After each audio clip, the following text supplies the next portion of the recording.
Members, 5 minutes. Please come to the chamber. We're supposed to start in 5 minutes. Please come to the chamber.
Members, if you're in the building, please come to the chamber. Members, we need to get started again.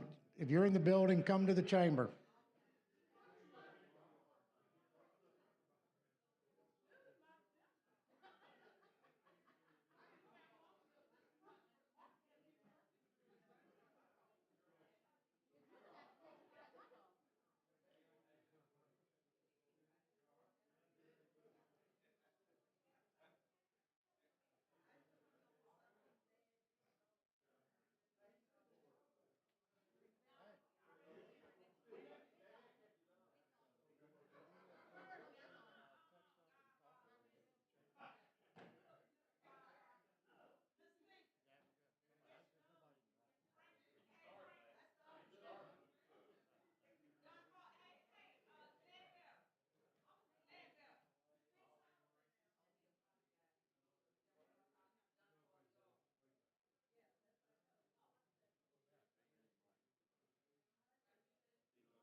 House come to order.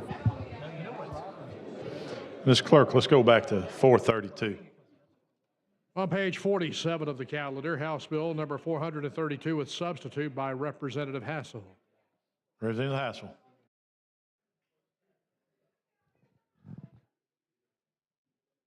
We on final passage. Yeah, well, we asked for final passage of HB 432. Chair recognizes the gentleman from Madison, Representative Rigsby.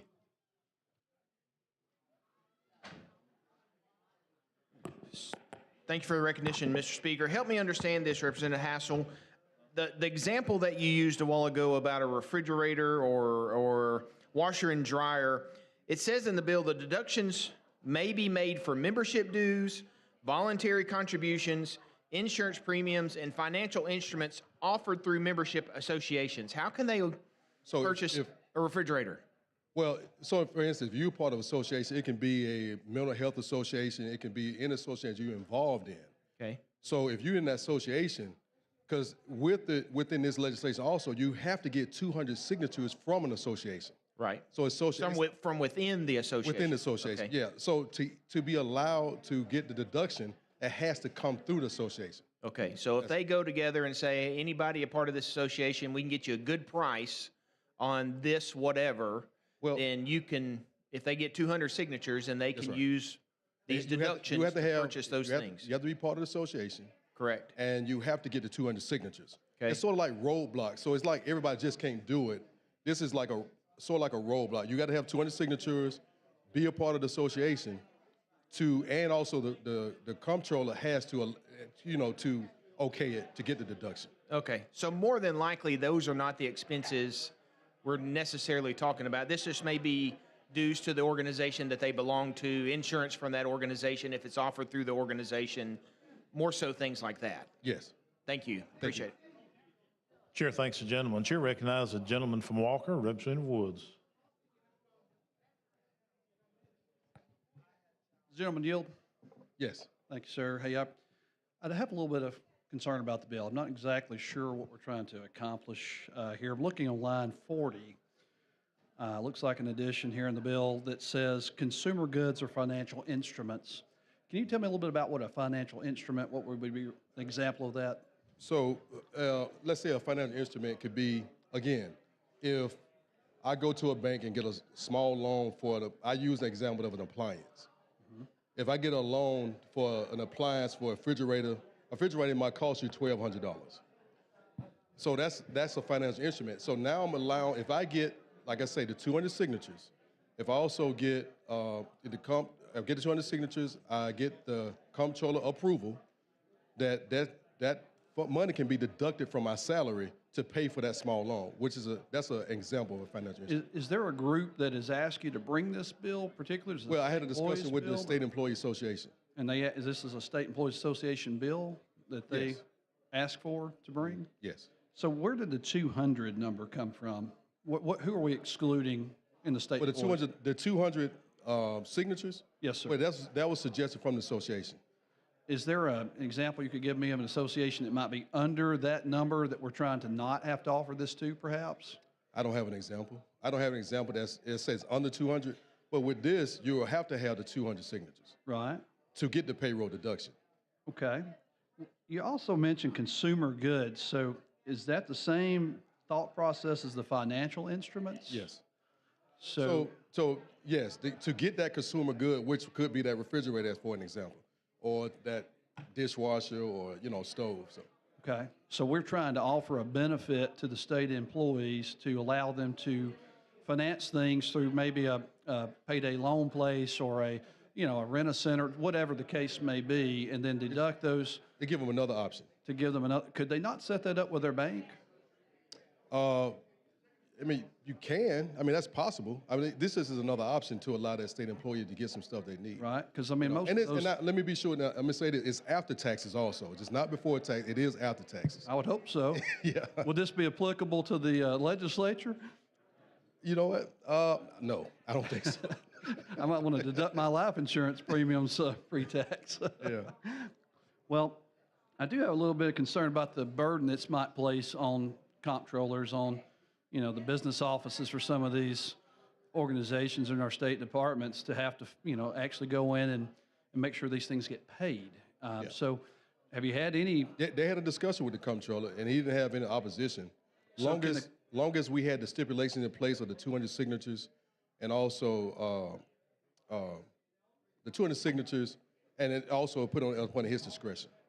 so the comptroller can still deny the opportunity to their department to do this service if they choose so, whether they have 200 or not? Yeah, he has sole discretion. So they can still decide they don't And want what to do it? deductions are withheld. Okay. All right. Thank you, sir. Thank you. Chair thanks the gentleman. Chair recognizes the gentleman from Hale, Representative Travis.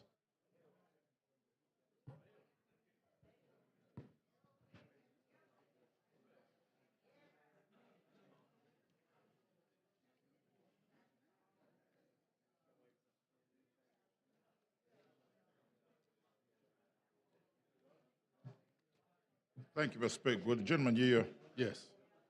Will this really, won't this, what you're trying to do, allow, there are people out there who are in the workforce just to get started, people who are actually credit challenged, this gives them another opportunity, ways to provide financing, to purchase things, to be able to provide for their family without having to go to off-street lenders and other type of where they pay such higher interest rates. Yes. Yes, sir. Just So, give another so option. this is actually in the standpoint of where we're trying to participate and allowing workers to participate, getting more people involved in the workforce. Some of the folks who may have credit challenges, stuff like that in the past, workers just getting started out. This gives them the opportunity to be able to worry about instead of trying to apply for more credit and credit that will kind of hurt the trade if they want to get a process to try to build a home. This allows them to finance things without having to deal with it from that standpoint of these other credit cards, which is really a good thing for a lot of our state workers, right? Yes, sir. Okay. Well, I thank you because I think it's really positive and really important because everybody didn't have the same footing, and they'll just give people some time with challenges and other options to be able to finance stuff and move forward. And I just thank you for looking out for the least of these and bringing this to the forefront. Thank you. Thank you. Chair thanks the gentleman. Chair recognizes the lady from Jefferson, Representative Gavan.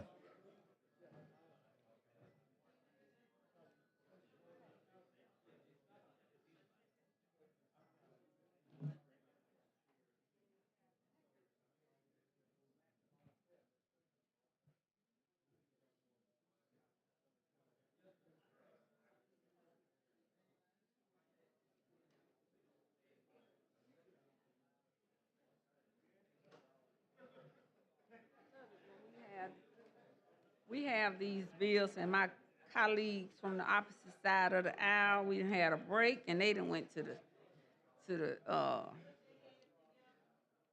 conference room or boardroom and put their heads together on these bills. I love these moments like this. Hassel. Yes, ma'am. What I did not ask when I came up here, since I'm so intrigued now, and again, I apologize to my faithful fans out there that I've not perused these bills this week like I usually do, to be as knowledgeable as I should be. So help me understand what this is, because I'm now intrigued. Okay, so this will expand payroll deduction from state employees. For instance, right now, currently state employees have payroll deduction for insurance premiums, or they also get payroll deduction for even computers. So this is expanding payroll deduction for employees with 200 signatures through an association that they're part of. It has to be through an association, and also to help get certain, let's say, products. For instance, like again, if you want to get a refrigerator, or if you want to get a stove for your home, this expanding that deduction for them to get through payroll deduction for them to use. It's So just they would be paying their check, that fee would be paid to the consumer? I mean, on behalf, they would be a consumer and it would be paid to the company for which they purchased something, or? yeah, if they're allowed the payroll deduction, yes. So, and there's also Oh, the like an discretion. automatic payment? It's just like auto pay. That's right.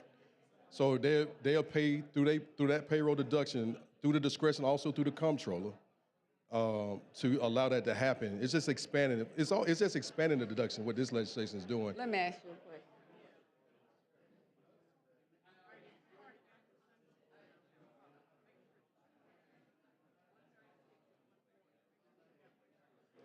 Okay, okay, well, all right, well, and you said you were bringing this because, It's give a good opportunity for state employees to purchase things that they need to so purchase. this is an interest of the state employees? Yes. Obviously, this may be a problem for people, or something to help the employees. Okay, well, I'm not gonna talk the whole 10 minutes on your bill. I just wanted to get some clarity so I can be knowledgeable about why so many of my colleagues then went back to the drawing, to the, some room, it's late.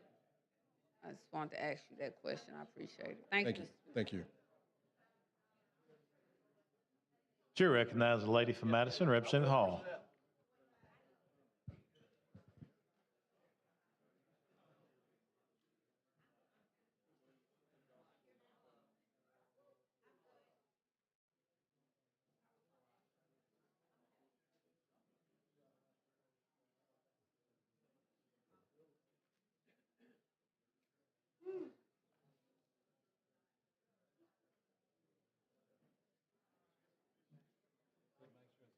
Chair recognizes the gentleman from Marengo, Representative McCampbell.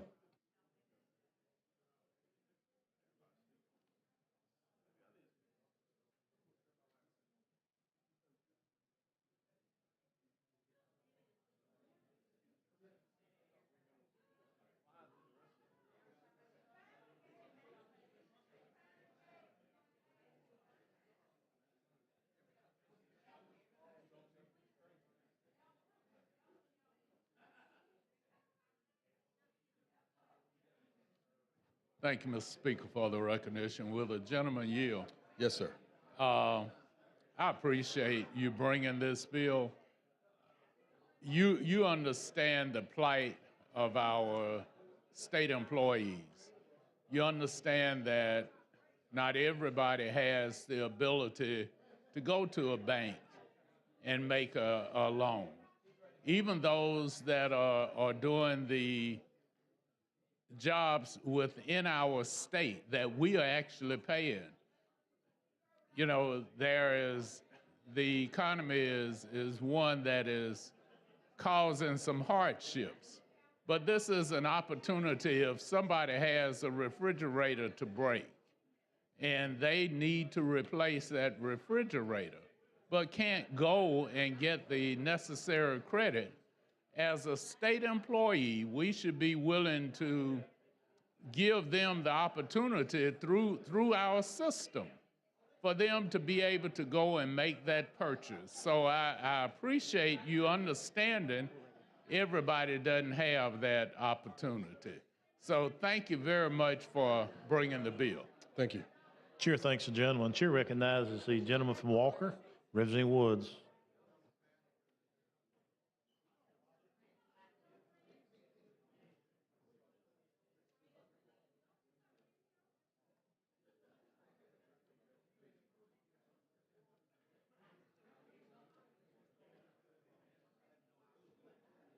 Will the gentleman yield? Yes. We have an amendment here that I think helps tighten this up just a little bit. It was mentioned earlier before we recessed that would cap the amount at $200 per month from the withholding from the employees' earnings. I'd offer the amendment. Clerk, see the amendment. Amendment to House Bill number 432 by Representative Woods. Would you like a copy? Representative Haskell.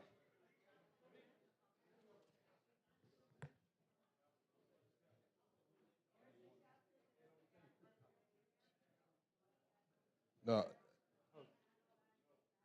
What's the sponsor wish to do? I don't agree with the amendment. If we can do a limit, at least, I would love if we wanted to put a limit to bring it to $2,500.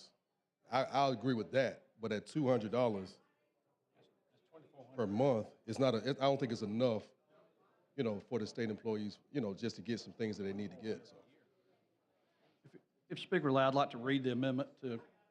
Explain your amendment. The amendment replaces line 11 on page 1 with the following: made from the salary of state employees to limit the amount that may be deducted from a state employee's salary per month to make Replace line 18 on page 1 with the We're following. going to carry this bill over. The state comptroller shall adopt statewide.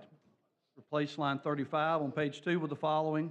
Comptroller, the state comptroller may not deduct more than $200 each month from the salary of a state employee for post-tax withholdings. I think that this will So this is at $2,400 a year, right? correct. All right. Now, this is after taxes. Yes, sir.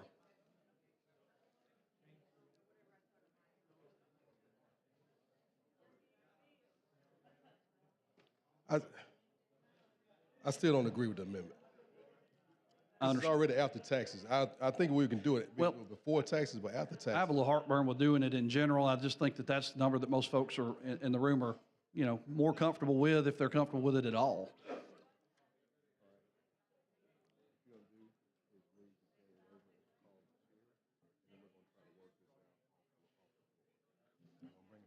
Mr. Speaker, I'd like to withdraw the amendment. Okay, the gentleman wishes to withdraw the amendment. All in favor, say aye.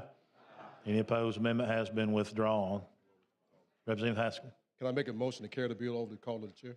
That is the motion to carry the bill over to the call of the chair. All in favor, say aye. Any opposed? The bill has been carried over to the call of the chair.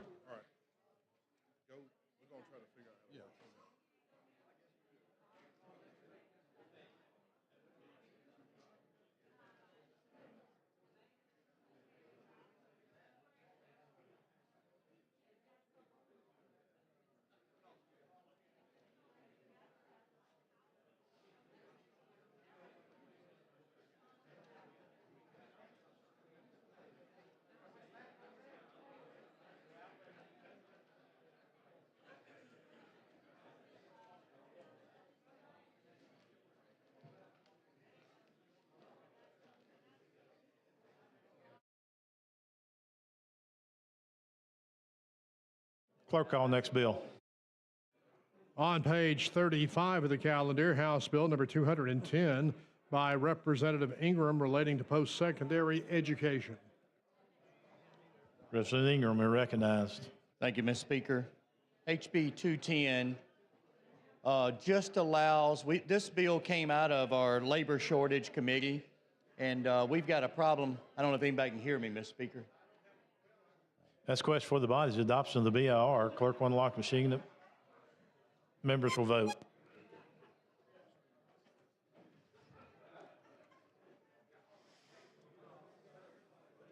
Clerk will lock machine, record the votes, 86 ayes, 2 nays. The BR has been adopted. Mr.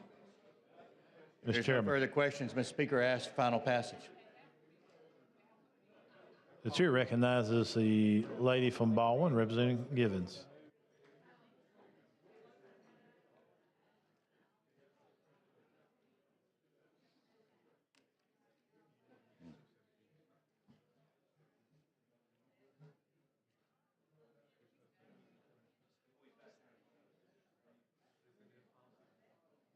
Does the gentleman yield? Of course, yes, ma'am. Thank you. Thank you for bringing this bill. As you know, this summer when we were working on the workforce committee, it was discovered that so many of these students could not get an education in the state of Alabama. There are only 2 states in the nation, Alabama being one and South Carolina being the other. So this is important to our workforce. It's important to our 2-year and 4-year college systems for us to pass this bill, for us to allow these students to get an education in our state. Yep. Thank you for your kind words. Thanks. Chair recognizes the gentleman from Marshall, Representative Colvin. Thank you, Mr. Speaker. Chairman Ingram, do you yield? Sure. Well, I want to first thank you for our conversation we've had on this bill. I come from a community with a very large population of illegal immigrants. In fact, 1 out of every 4 school kids in Albertville City Schools cannot speak English. Wow. We're over 25% now. So It's a problem throughout the state. it is. There are certain pockets in the Right. state, and I've had that conversation with Chairman Garrett about that, which is why we've, thankfully, his leadership invested now more money for bilingual aides in schools because we just have so many in my school system that cannot speak English. And So it's a shame before we get to that, it's a shame that we have to pay the bill K through 12, but when they go to college, and we don't allow them to go to college, but this bill would allow them to go to college and them pay, you know? Exactly. And so, and like we talked about earlier, these are the students that are wanting to better themselves. They're wanting to better themselves and make it a better place, you know?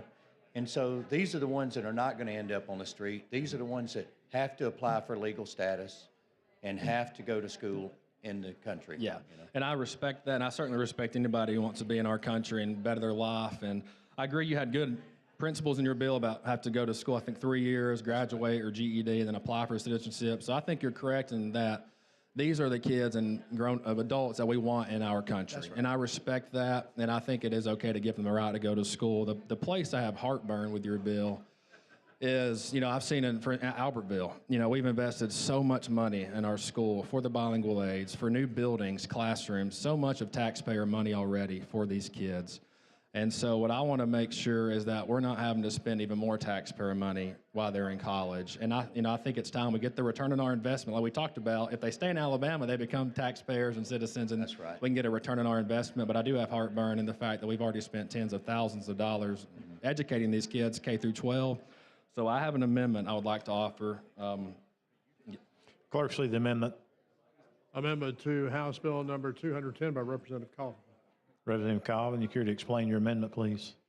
Yes, so this says that any alien who is not lawfully present in the United States that is permitted to enroll in or attend a public post-secondary education institution in this state pursuant to this subsection may not receive any state-funded post-secondary education financial aid in the form of scholarships or grants from the Education Trust Fund. And my intent with this amendment is basically to prevent any more taxpayer money going to these kids to go to college. I respect them wanting to go to college, but I think it's up to them to pay their own way to go to college because our state and country has already spent a lot of money to have these kids go to school. And that's the intent. And I told you when we first started, when you called me this weekend, or maybe yesterday, and I told you that I would accept it. And it is a friendly amendment.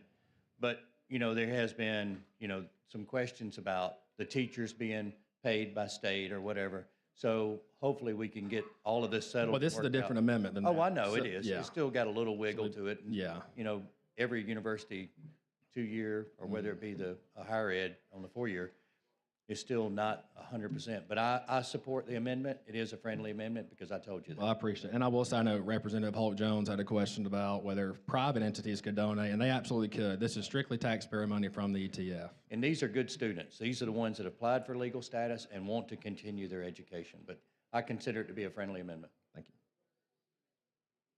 Okay, you've heard the explanation, and the sponsor considers it to be a friendly amendment. Chair recognizes the lady from Montgomery, Representative Morris, speaking on the amendment.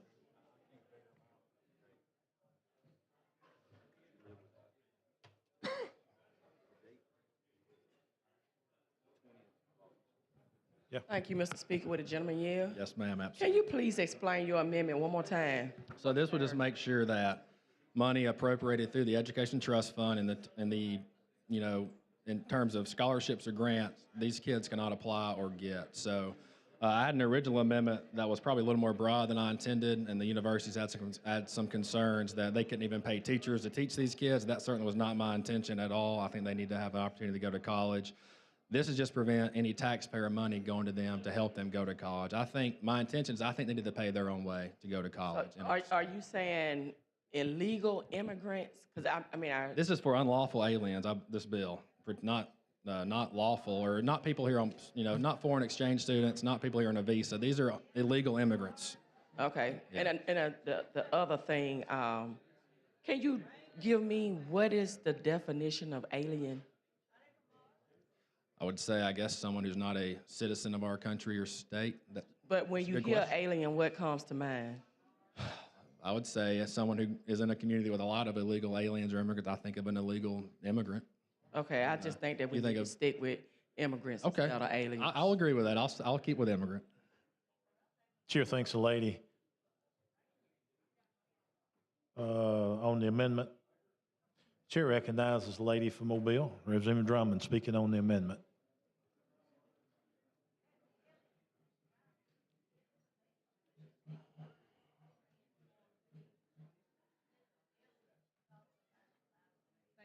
Speaker, will the gentleman yield? Yes, ma'am.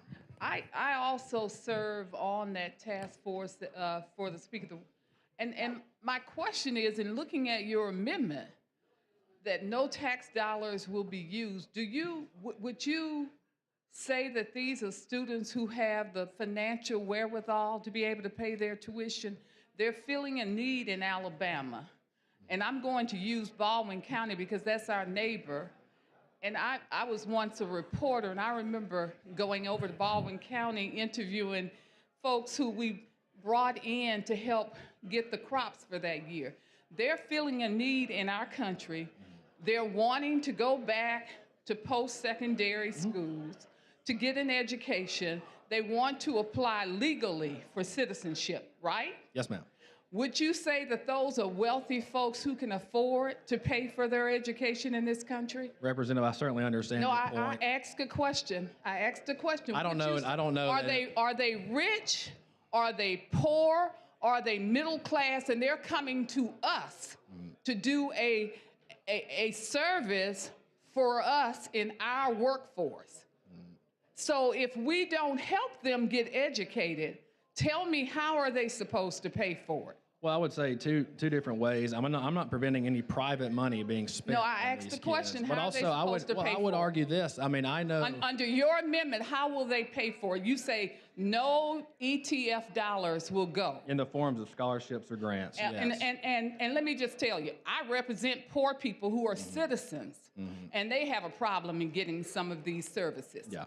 And so I can only imagine that those folks who go to Baldwin County to pick potatoes or whatever the agriculture item is, they have a problem. They're not making any money. Would you say they're getting rich from doing this? Their families are wealthy. I went to one place in Baldwin County and you call them, I don't like the word aliens, but immigrants. But I remember going there, and this is sort of etched into my brain. Do you realize over 30 people were living in a little 2-bedroom place? And I had a problem. Catholic Social Services was working with them. And that was the only way that they can survive. Let me just say this, I think that your amendment is rather heartless. We're trying to do something about the workforce in Alabama. And while we're trying to take 2 steps forward, this amendment is going to push us back 3 steps. If these folks had the financial wherewithal to pay for their education, just like poor folks in America, they would do it. Folks aren't out there looking out for a handout. But here they are, they're working in fields all day long, doing a service in our country. Will you go do that work for little or nothing?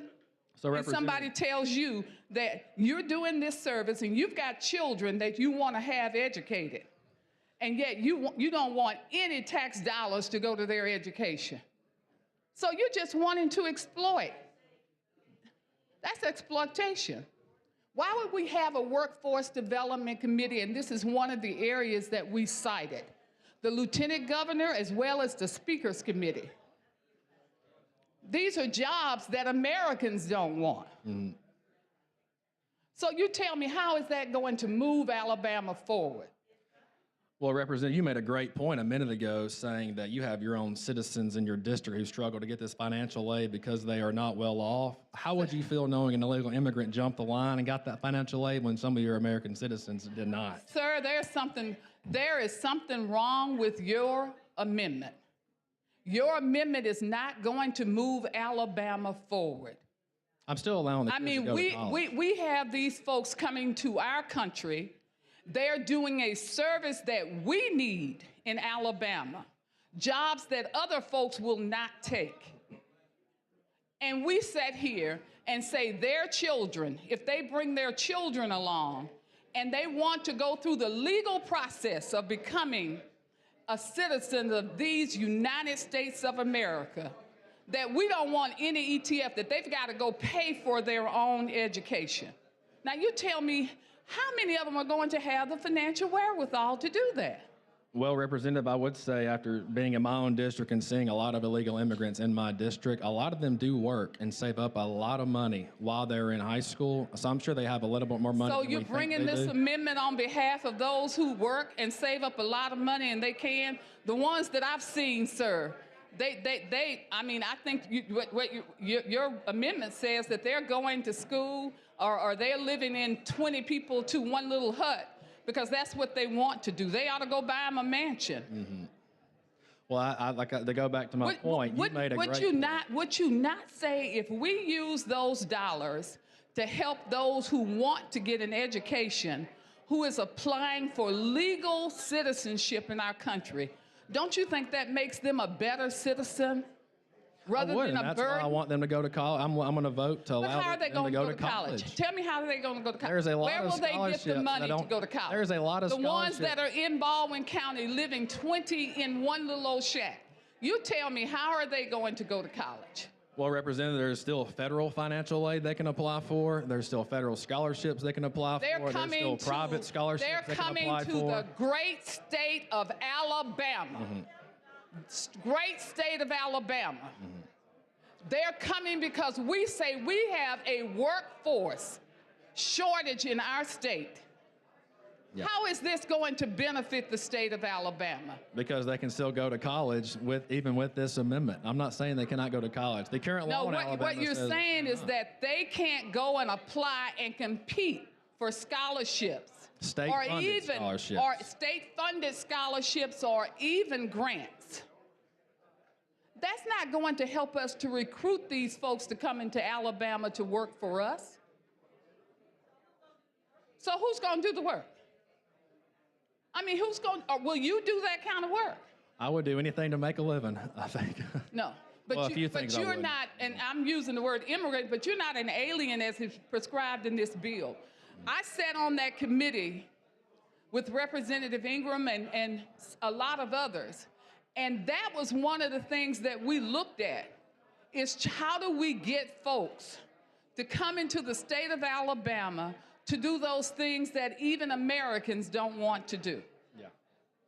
I would say a lot of those jobs. Do you consider them at all? Well, what kind of jobs are you referring to? Because of those types of jobs I just need a told you, college I live degree? in Mobile. I live in South Alabama. Well, give me an so I'm near example on these Baldwin kinds of County. jobs. And so Baldwin County, I've never seen anybody in Baldwin County over there picking whatever agricultural item that was.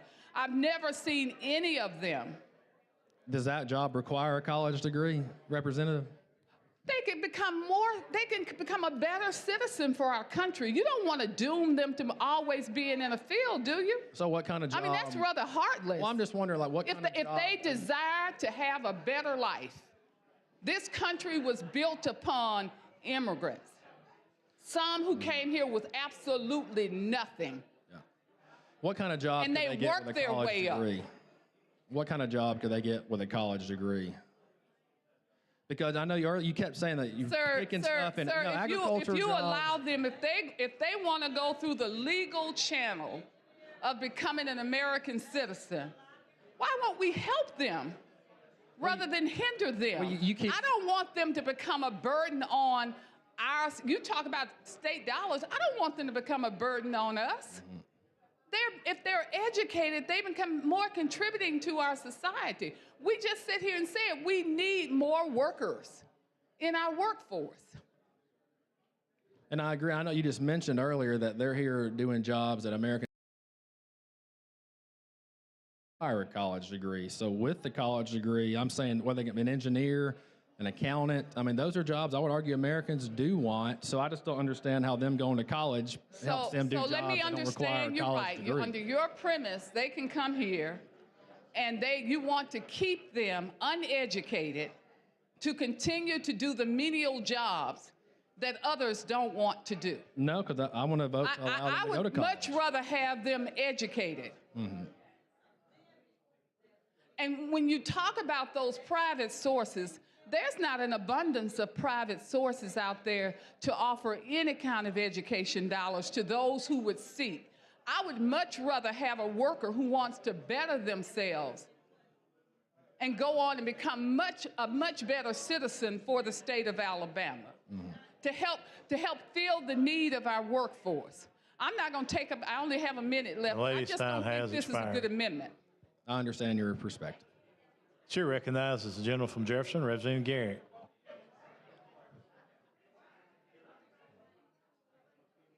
Thank you, Mr. Speaker. Gentleman yield. Yes, sir. Help me understand. I want to think through the progression I've been through on this issue. I went with Representative Keel up to Franklin County back a year or so ago, and was exposed there to the immigration problem. They have the ESL issue they've got and the number of what the strain it's put on that system. That's when I first became aware of the fact that some of their brightest students have to leave the state to go to community college. So this bill, as I understand, would allow them to go to community college. Because what's happened is we are investing, as you pointed out, money in these children from first grade till 12th grade. Then they leave the state to go to college and they don't come back. So that doesn't make a lot of sense. That came up in the workforce commission we had with the Baldwin County issue. So that made sense to me. But it seems to me like by doing what you're doing and allowing and requiring that they not be able to get financial assistance if that local community college, whatever wants to offer that to me kind of guts the whole point, I think, because if that child leaves Alabama and goes to school in Florida or Mississippi, I don't think they come back. And I think this law that was initially prevented them from going to college, my understanding was that was passed in 2010. At that time, we believed, and it may have been true, but we believed that the people who were immigrating the country illegally were taking jobs that American citizens wanted. We're in a world now where we know we've got this low labor participation rate, so we can't get people to do it. And sometimes it's that group that wants to do the work. So my question is, do you not think that putting this little obstacle there for them to get financial assistance through the community colleges, because that's my understanding, the community colleges don't support this amendment. I haven't talked to them directly, but I've heard that. They do not. Do you think, so that tells me that they believe that what's going to happen, these kids are going to go to school somewhere else, and they're not going to come back and not going to be part of our workforce. Now, where am I wrong? No, you made a great point, Mr. Chairman, and I guess my reasoning for bringing this, and I appreciate your willingness to talk about the ESL issue in my community, and I know Vice Chair Keel's community and several others. You know, I've just seen how much our community's had to invest in educating illegal immigrants, and it's a lot of money. And we're both finance guys, so we both understand return on investment. Every money we spend, we hope we get a positive return. And so my argument is we've already spent so much on these kids.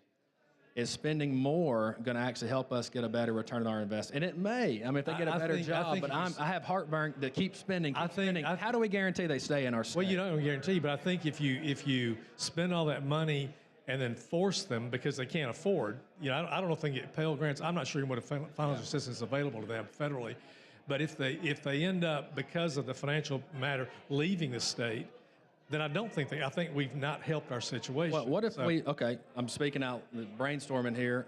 I don't know, because aren't there certain scholarships like rural nurses and stuff? If you get some kind of scholarship and go to, or dentistry, if you get a scholarship but work in a rural area, they waive your student loans after a certain amount of time. Is there any way to say if you get a state-funded scholarship, you have to stay and work in Alabama for so many years? I mean, at least a guarantee we get some return on our investment. That to me is much more. Makes a lot more sense. Can we do that? I guess practically what I'm saying is, if you do this, make this investment, and then tell them, basically incent them to leave, which is kind of I think what would happen. Yeah. I don't think they come back. Yeah. So I'm just making that point, and I think anything that we could remove, I mean, from our standpoint, just not having the requirement or the amendment would be fine with me. But if there's some other idea you got, I think that's something we ought to think about. Well, I guess my whole purpose of this is I'd want to make sure we get some return, but that is they have to stay in Alabama for us to get a return. Otherwise, we could have paid for them to go to Alabama, and then they still went. But then again, I guess we don't put those handcuffs on anyone else, and I guess I understand why you do it. They're illegal. I mean, the children are illegal. We're investing. It just seems to me like it makes sense. If we can further invest and they stay, I think that's how I feel personally. But I mean, I just want to make those points, and appreciate your And I will say this, for your district, you've been very, very vocal supporter and trying to get help for resources for those ESL students. So I appreciate that. I don't believe you're a heartless individual. Well, thank you. And I will But say, but I've advocated years now for extra funding for my school systems You have, to educate these EL kids. So I don't think I'm heartless. I know I was called Yeah, that earlier, I have- but I think we've invested enough is my point. I just think there's I have a problem with the practicality of your amendment. Thank you. Chair recognizes the gentleman from Ringo, Representative McCampbell.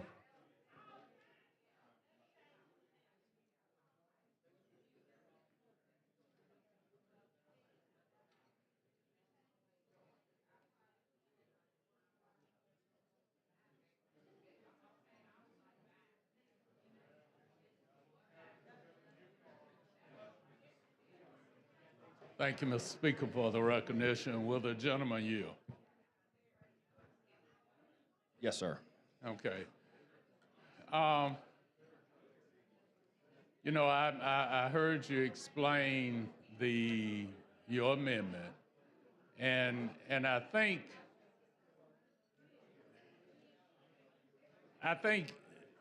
that adage, you should walk in the shoes of somebody else for a while, and then you may understand their plight. You know, you say you're unheartless, okay. I'll never try and judge, you know, who you are. But the things you do often say a lot more than you may think they are saying. So when you talk about people that have come to America, they have one word, and I think that's the word that all of us need to aspire to, and that's hope. They have hope in their hearts when they come here. You know,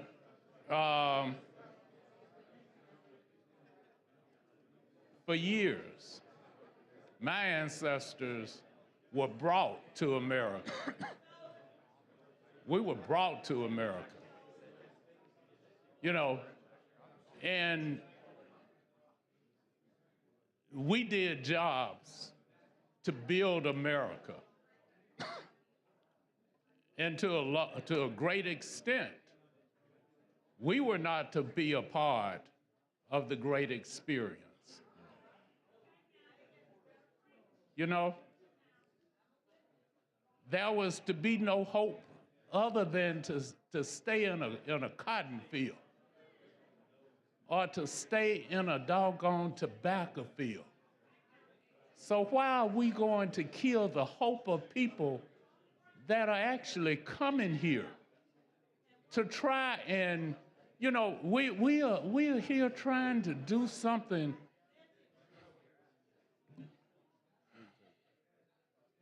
You know, we are doing this. This isn't good. You know, I have a lot of respect for you, but this isn't a good-hearted move. It really isn't. Yeah. Well, Representative, I understand and respect your points on that, and I think, yeah, I've advocated for these kids in our school system for a long time. I mean, this year we put more funding into EL kids in our K through 12 to help get them bilingual aid. So I promise I'm not heartless. I just have, and I hope you can, I would love to invite you to my district and walk through it with me to see how our schools have been affected by this issue. I would love to walk through our school system because it's a unique issue. It's an uncomfortable issue. It is to talk about, but I think it is something we have to talk about, which is why I've been advocating for more funding. But I guess I just have heartburn spending more and more taxpayer money. But after hearing your concerns and other members, I think I have gotten my point across. At this time, Mr. Speaker, I will withdraw my amendment. Okay, you've heard the gentleman's request. He'd like to withdraw his amendment. All in favor say aye. Any opposed? The amendment has been withdrawn. It's a good conversation. Good conversation. Chairman Reed, we're back on the bill. Yes, sir, Mr. Speaker. If there's no further questions, I'd ask for final passage. Okay, I got some lights on. Was it about the amendment or the bill? Okay. Chair recognizes the gentleman from Jefferson River Sellers.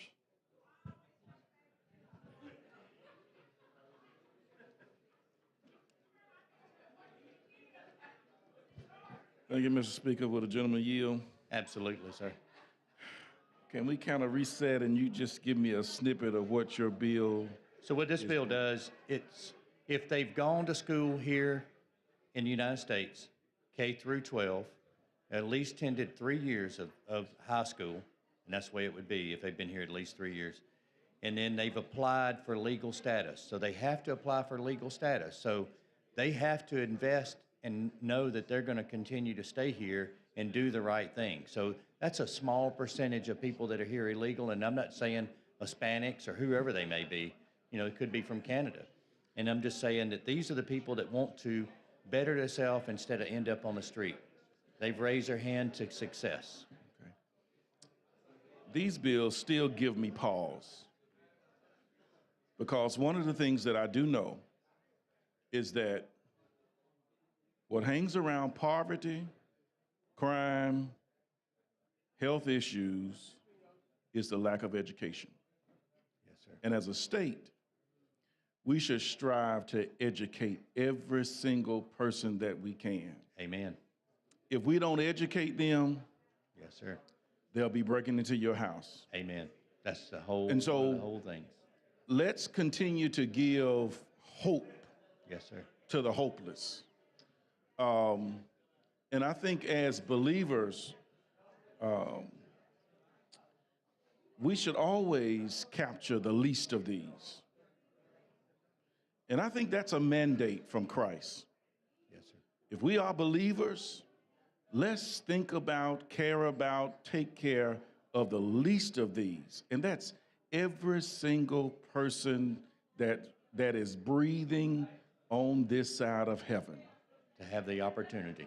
Because it gives me pause when we put not limitations, but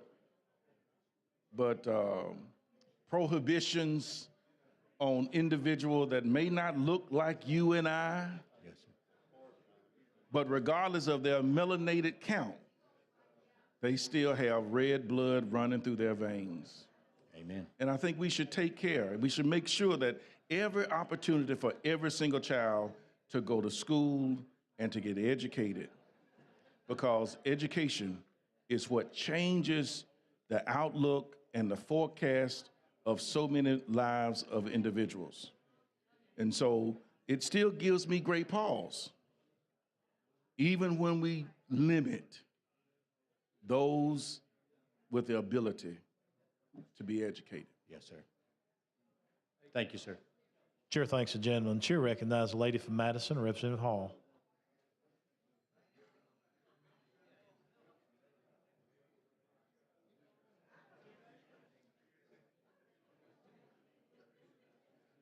Chair recognizes the lady from Jefferson, Representative Van.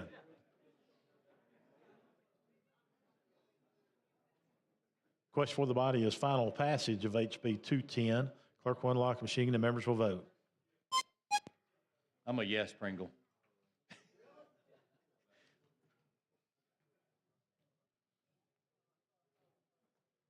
Clerk will lock the machine, record the votes.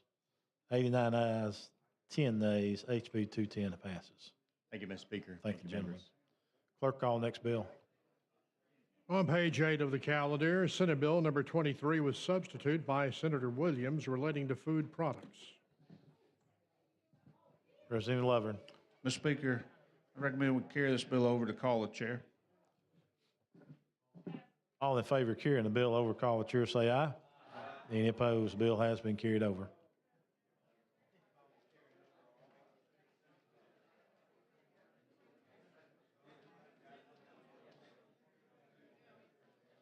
Clerk, call next bill. On page 40 of the calendar, House Bill number 404 by Representative Lawrence relating to the Electronic Security Board of Licensure. Representative Lawrence, you're recognized. Thank you, Mr. Speaker, for the recognition. Members, this bill is in reference to the Alabama Electronic Security Board of Licensure. You have a one-pager that was passed out earlier today. This bill was brought by the agency in reference to Governor Kay Ivey's executive order trying to, I guess, minimize government and to reduce discretionary administrative rules by at least 20% across the board on every commission and agency. And so most of the things that I guess was required in the executive order for the governor, this particular agency has already been doing them, and so they just want to kind of codify some things and to put some rules and statutory authority. So with that, Mr. Speaker, I move for the BR. Chair recognizes the lady from Mobile, Representative Wilcox. Thank you, Mr. Speaker. Will you yield, please, sir? Yes, ma'am. I just want to thank you for bringing this bill. It's a good bill. I think it does cut down on red tape and redefines a few things to make people working in this industry have more clarity to their job and what they can do. Thank you so much. Thank you. Chair thanks the lady. Question for the body's adoption of the BIR. Clerk will unlock the machine. The members will vote.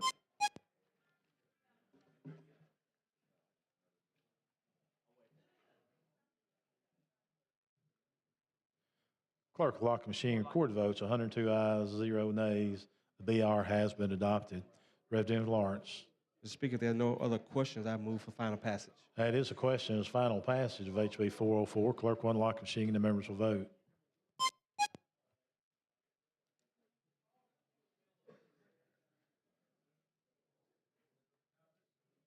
Clerk will lock the machine. Record the votes. 102 ayes, 0 nays. HB 404 has passed. Thank you, Mr. Speaker. Thank you, members. Thank you, gentlemen. Clerk, call next bill.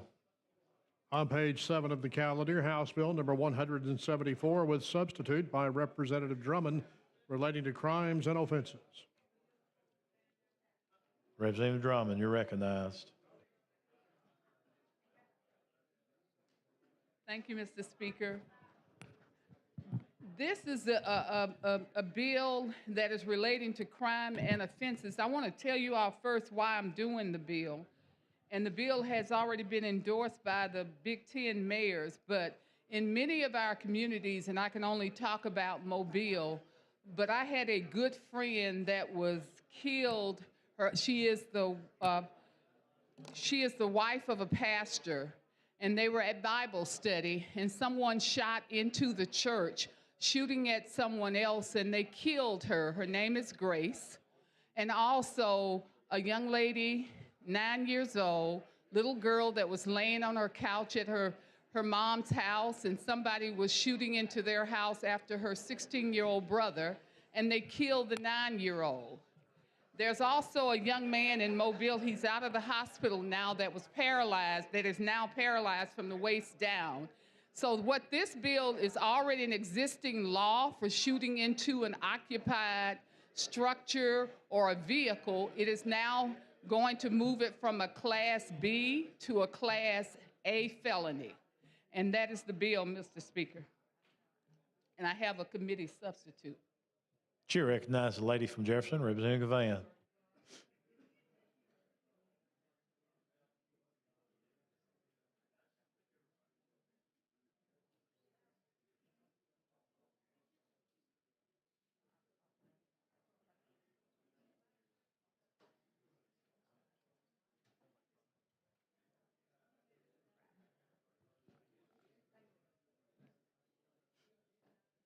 So we're moving this, because I had just shared with Representative Sellers that this is already, there's already a law, so we're just going to change from We're changing the penalty. the penalty from a Class B to a Class A. Yes.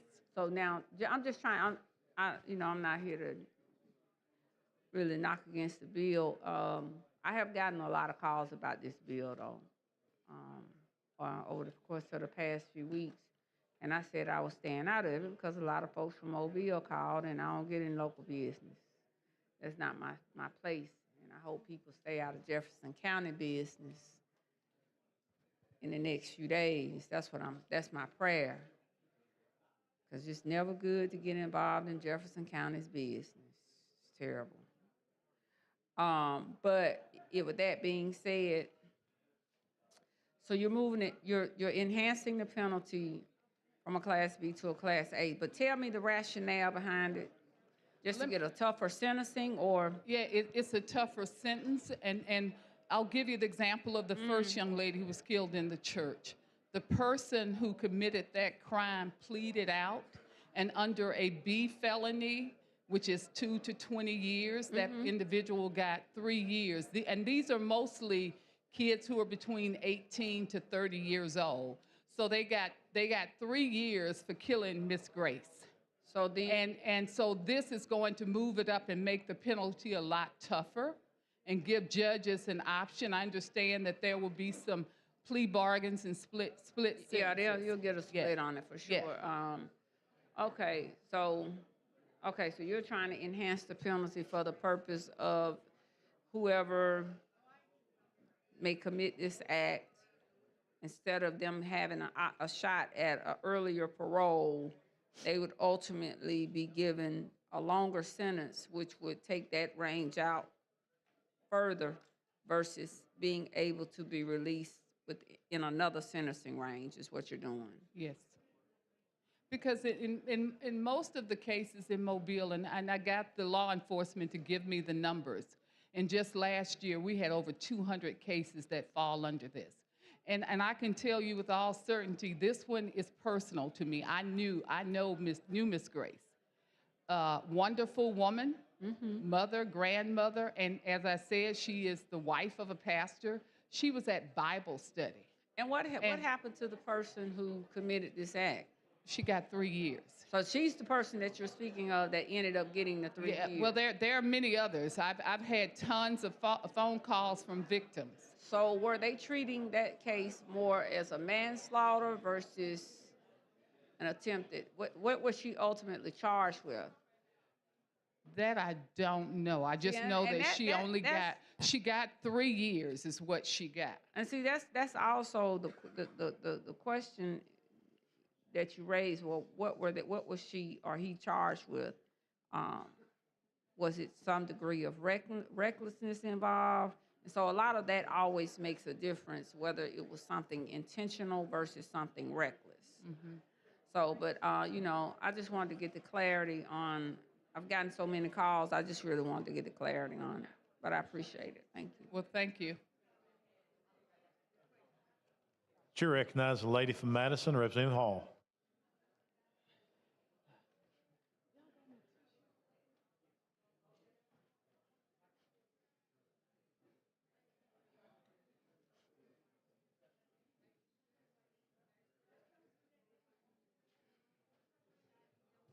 Thank you, Speaker. With Lady Yield, so I'm trying to make sure I'm clear. This is already statute. We already have a law that says that when somebody shoots into a building, there are certain charges brought. Yeah, an occupied structure. Right. I think we've had a bill earlier this year dealing with that. Now, I'm one that generally have trouble with those kind of bills being brought, that we're bringing additional charges, and I haven't been able to rationalize that, so that's why I'm here. So the part that I see is that as defined by the state criminal code, the criminal code, you are changing it to make it tougher? Yes. I'm not changing anything else except to make the penalty tougher. Because when they go and they plead out, they usually get less time. And what is happening in many of the cases that I'm aware of, they will plead out, and in my cases, I've had 2 deaths that I know of, and a little boy that his mom was killed, and he's now paralyzed from the waist down. These individuals are getting like 3 years in prison.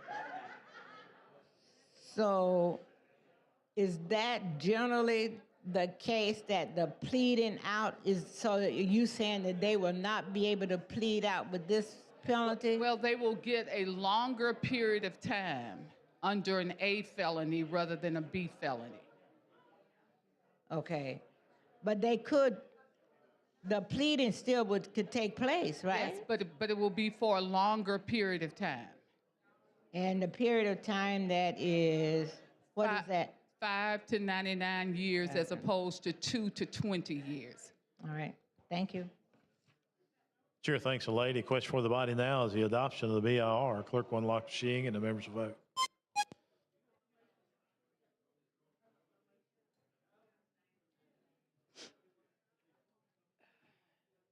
Clerk will lock the machine, record the votes. 92 ayes, 2 nays. The BIR has been adopted. Representative Drummond. Adopt the substitute, Mr. Speaker. Security, It is explain your substitute, please. The substitute only applies to occupied structures, and it does not apply to unoccupied structures. You'll speak on the bill or the sub? Okay. Question for the body is adoption of the substitute. Clerk will unlock the machine. The members will vote. Intent is not in the law now. Clerk will lock the bill, record the votes. 90 ayes, 1 nay. The substitute has been adopted. Representative Drummond. Move for final passage. Chair recognizes the gentleman from Jefferson. Representative Sellers. Thank you, Mr. Speaker. With the lady yield. Yes, sir. Thank you, Representative Drummond, for bringing this.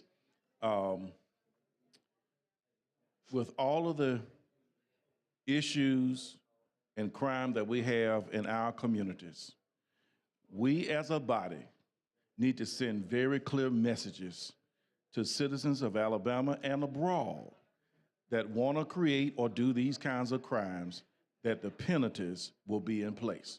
Stop playing around with crime and the villains, and let's get tougher, let's get smarter, let's get vigilant, because lives are at stake. Too many people are being killed over and over again, and we want to play around with it, and we can't play with it. Let's be about it and save our community. Thank you, sir. Chair thanks the gentleman. Question for the body is final passage of HB 174 as amended. Clerk will unlock machines and the members will vote.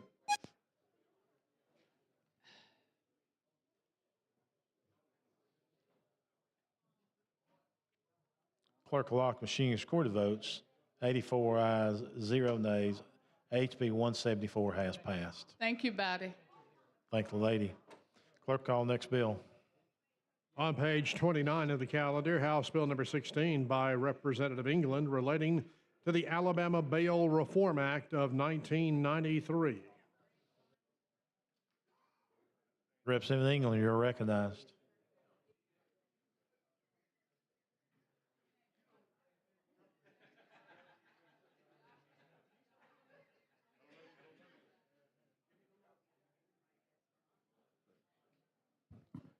Thank you for the recognition. House Bill 16 is a very simple fix to a bill that we passed just last year.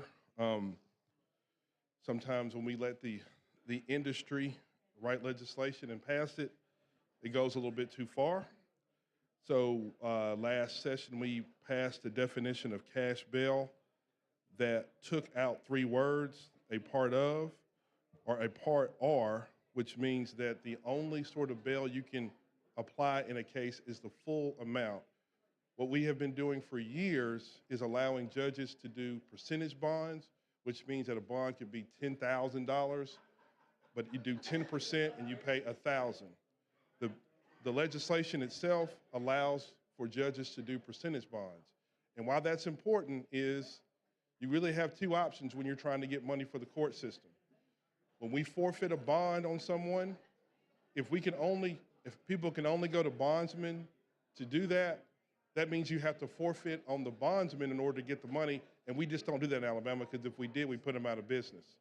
But on the other hand, if we forfeit and we get cash, that's often the only money that we get in court systems, and we use that money for court costs and restitution. So with that, Mr. Speaker, move for the BR. That is questions. Adoption of the BIR. Clerk will unlock the machine and the members will vote.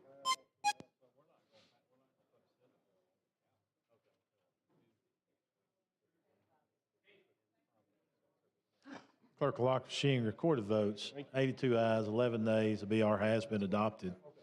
Representative England. If there's no questions, move for final passage. That is question is final passage of HB 16. Clerk will unlock the machine and the members will vote.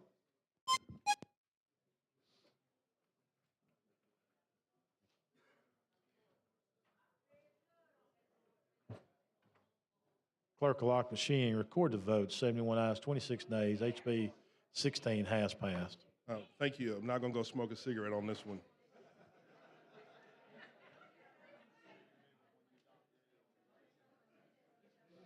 Clerk, call next bill.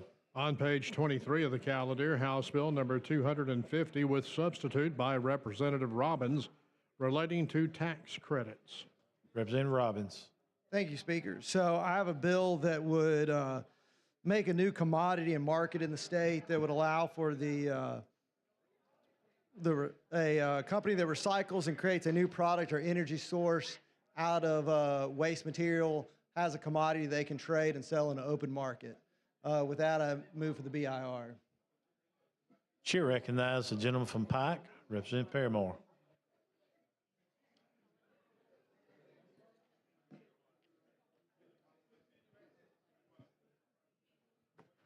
Thank you, Mr. Speaker. Would the gentleman yield? Of course I will. Ben, you and I have had a lot of conversations about this bill, especially in the last few days, but I know you have agreed to do some things, so doing a little trusting but verifying, but I look forward to some more dialogue later as we move through this process. Exactly. You thought with Sherry, we got all the amendments you wanted in there or changed, so we're good. Okay. I appreciate it. Chair thanks the gentleman. Question for the body now is the adoption of the BIR. Clerk will unlock the machine. The members will vote.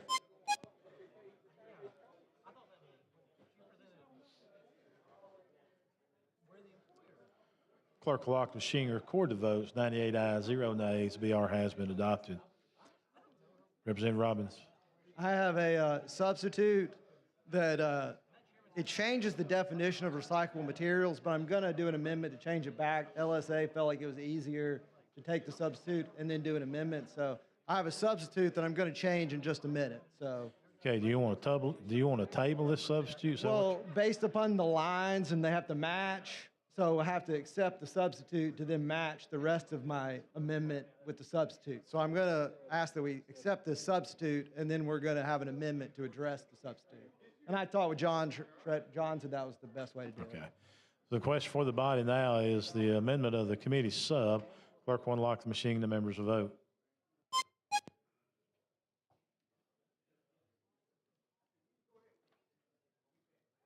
Clerk will lock the machine. Record the vote. 101 ayes, 0 nays. The committee sub has been adopted. Representative Robbins. And now I have an amendment to the committee sub. Clerk, see the amendment. Amendment to House Bill number 250 by Representative Robbins. Representative Robbins. What the amendment does, it takes the definition of recyclable materials back to the code section definition of 22.27.2, and it also makes it to where a private or government-owned landfill does not have to accept recycled credits. They just do not have to accept them.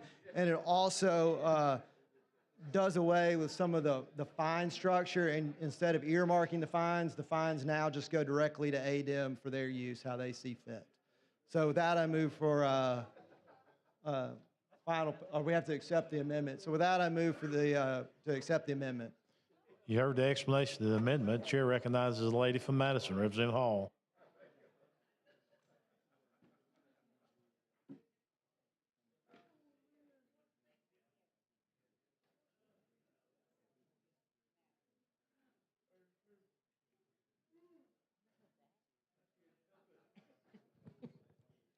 Thank you. Would you tell me, you started with the code that already exists? Where is that being placed? I have one right here. I'm just trying to.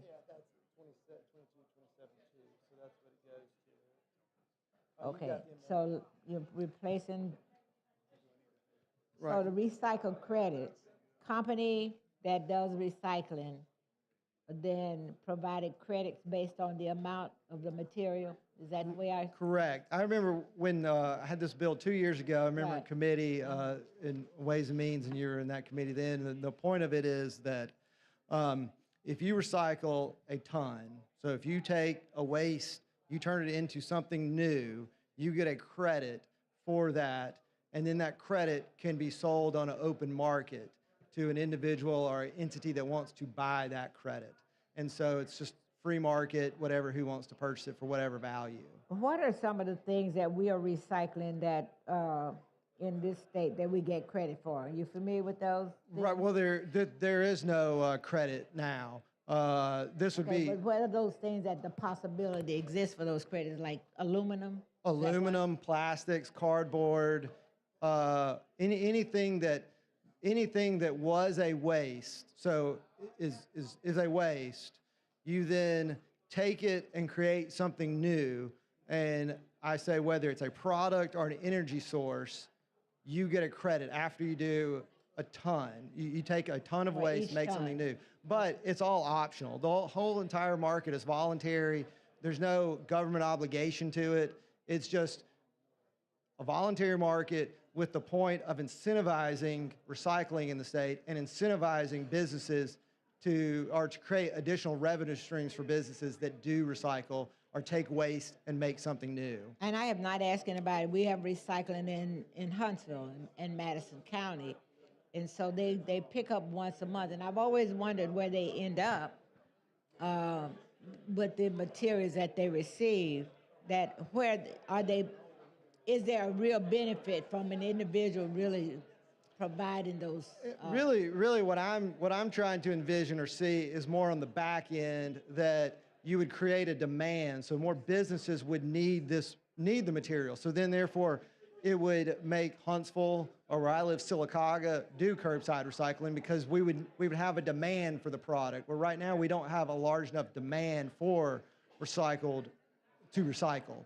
So I'm just trying to create that demand, and instead of doing a tax credit, we're creating a marketable, transferable commodity.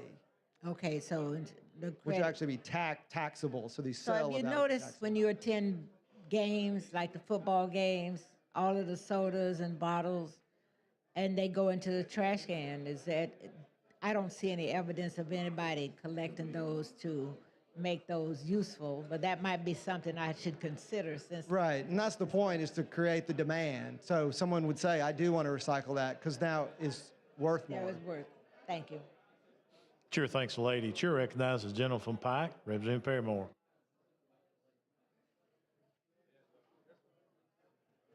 Ben, this amendment is really eliminating lines 19 through 25 on page 1. Is that correct? It is. Can I give it to you? Yeah. I just wanted to double check.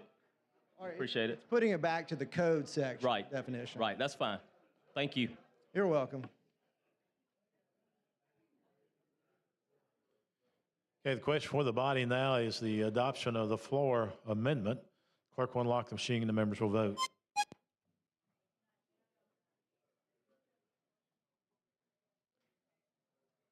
Clerk will lock the machine, record the vote. 101 ayes, 0 nays. The amendment has been adopted. Representative Robbins. And with that, I move for a final passage. That's, the chair recognizes the lady from Baldwin, Representative Fiddler.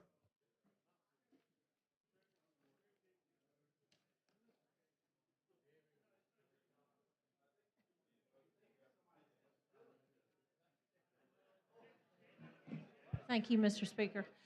Representative Robbins, thank you for answering all my questions. And with the amendment, I understand that all the public or private solid waste disposable facilities can opt in, but they don't have to be a part of this program. Correct.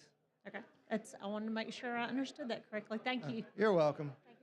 Chair thanks the lady. Question for the body now is final passage of HB 250 as amended. Clerk will unlock the machine and the members will vote.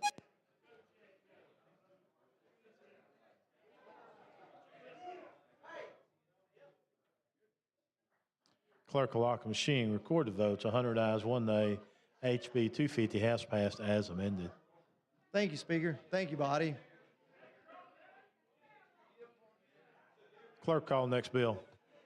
On page 54 of the calendar, Senate Bill number 104 by Senator Carnley relating to civil practice.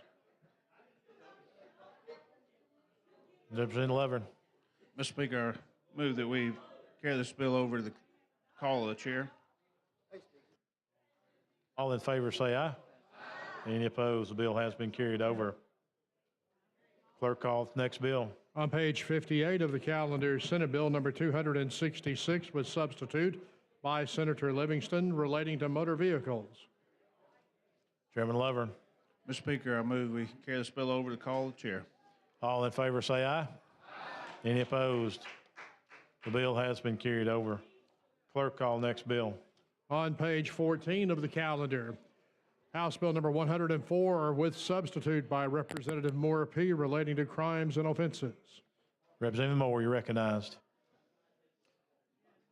So currently, there is not a crime in Alabama to address certain sexual fetishes when the victims are children or crimes that occur without consent. And this bill would amend Section 13A-6-65, sexual misconduct, to address the loophole in our law by adding the touching of any body part for sexual gratification.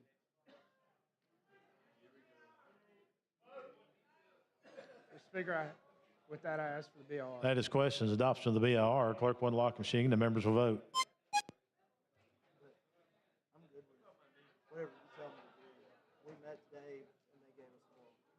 Clerk will lock the machine. Record the votes. 98 ayes, 0 nays. BR has been adopted. Representative Moore. Mr. Speaker, I asked to adopt the sub. And I explained the sub. That was. Okay. Representative Van, you want to speak on the sub or the bill?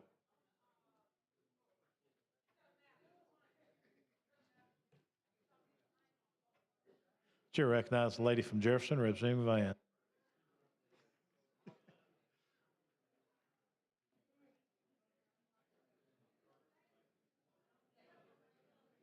It is late.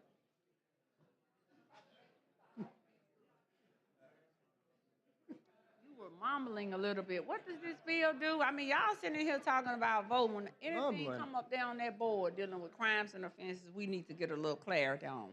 Yes, ma'am. So currently, there is not a crime in Alabama that addresses certain sexual fetishes for children.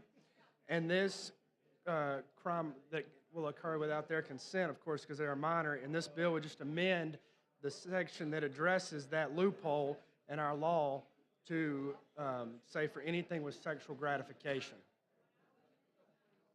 which would be a Class A misdemeanor.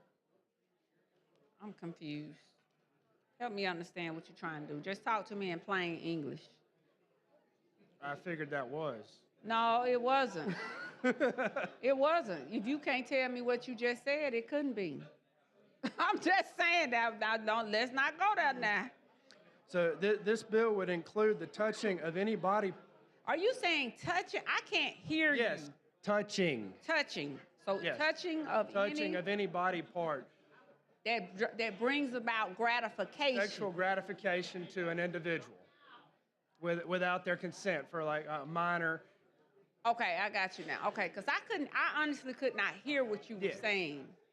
So okay, and so then I don't have a problem with the bill. I just wanted to get the clarity because I could not hear. Absolutely, it's kind of loud. There's a lot of I can laughing understand. going on over on that end. Something happened, and I wanted to know what it was because I wanted to laugh with them.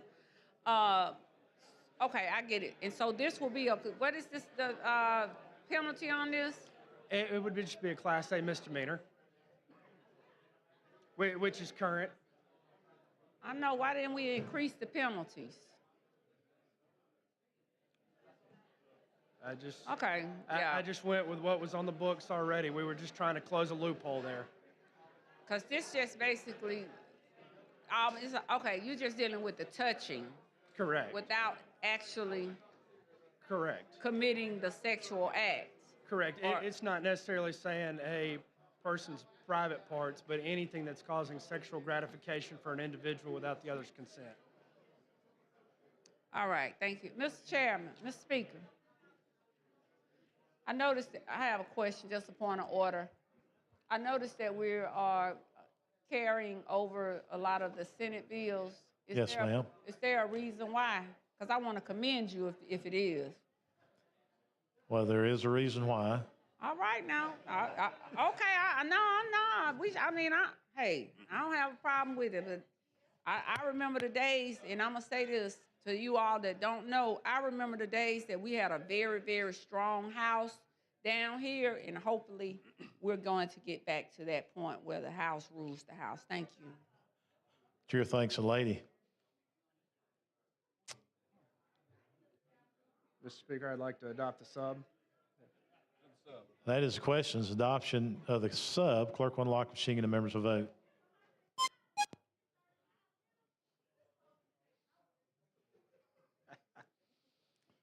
Clerk will lock machine, record the votes. 96 ayes, 0 nays. The substitute has been adopted. Representative Moore. Mr. Speaker, I ask for final passage. That is questions. Final passage of HB 104. Clerk will unlock the machine and the members will vote.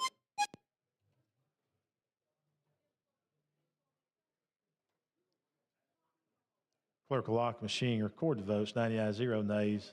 HB 104 has passed as sub. Thank you, Mr. Speaker. Thank you, gentlemen. Clerk, call next bill. On page 30 of the calendar, House Bill number 317 by Representative Gidley relating to interstate compacts. Thank you, Mr. Speaker.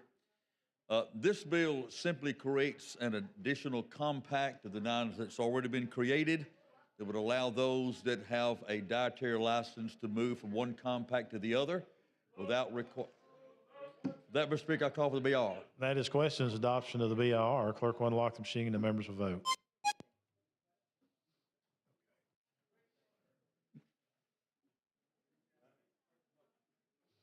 Clerk will lock the machine, record the votes. 98 ayes, 0 nays. BR has been adopted. Representative Gidley. Mr. Speaker, the Senate Bill 207 is the companion bill to House Bill 317, sponsored by Senator Hatcher, and I would make the motion to substitute HB 317 for SB 207.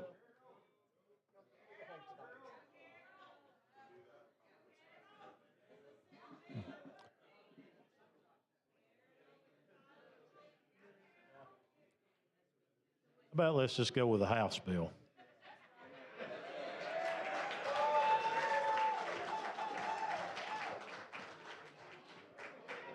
With that, I call for final passage. That is question is final passage of HB 317. Clerk unlock machine and the members will vote.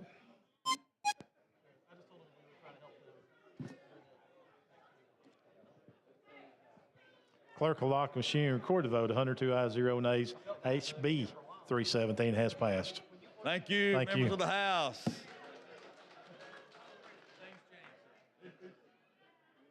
Clerk, call next bill. On page 11 of the calendar, Senate Bill number 12 by Senator Elliott relating to the retirement systems of Alabama. Mr. Speaker, I move that this bill carry over to the call of the chair. You've heard the motion to carry the bill over. All in favor say aye.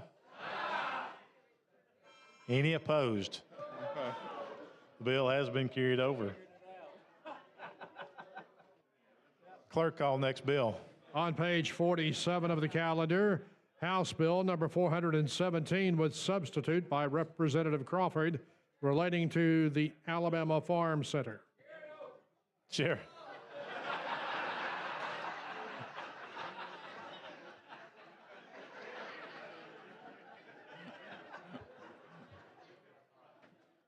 Chair recognizes the the gentleman from Houston. Would you like to carry the bill over, sir? Okay. Thank you, Mr. Speaker. You are recognized. All right, thank you so much. HB 417 deals with Alabama Farm Center in Jefferson County. It establishes a corporation to operate it and build and to run the facility. And with that, ask for the BIR. That is the questions. Adoption of the BIR. Clerk will unlock the machine and the members will vote.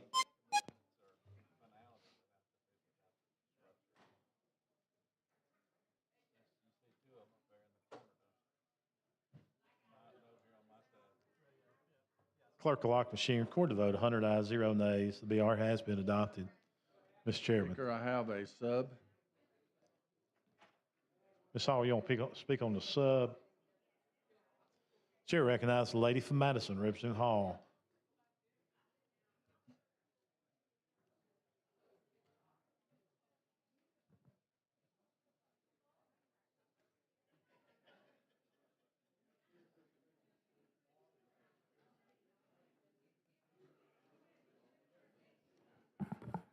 Thank you. Would the gentleman yield? Yes, ma'am. I'm on page 2, looking at the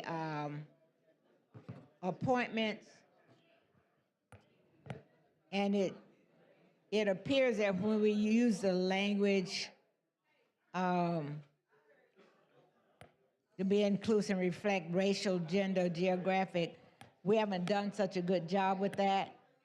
I was looking at, and I noticed lately we've been using the individuals that are serving as minority leaders that to ensure that the possibility of that existing.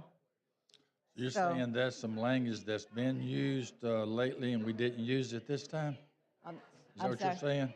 I'm saying it has as a way to, the appointment authorities shall coordinate their appointments to assume that membership of the board is inclusive and reflects a racial, gender, geographic, urban, rural areas. And I say we don't seem to be very successful with that language. Previously, recently we've been using the minority leader in the House and the minority leader in the Senate as a member of the authority to make sure that we have the recognition of African Americans serving on such boards. I don't know. I haven't seen what you're talking about. I've just seen this language and we use the language. I will say this, that the Senate bill is going to have some more things that's going to help you with it, but this is all I got here, just the House bill.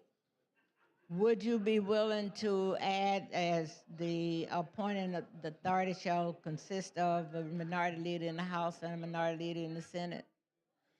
I don't think so. I think we just stick with this language and we're going to fix it in the Senate bill. Now, this bill, I was up for discussion in the Senate, I believe, last week, wasn't it? So how are we going to fix it in the Senate if they've already discussed it? The Senate bill is going to take care of what you're talking about. It's already there?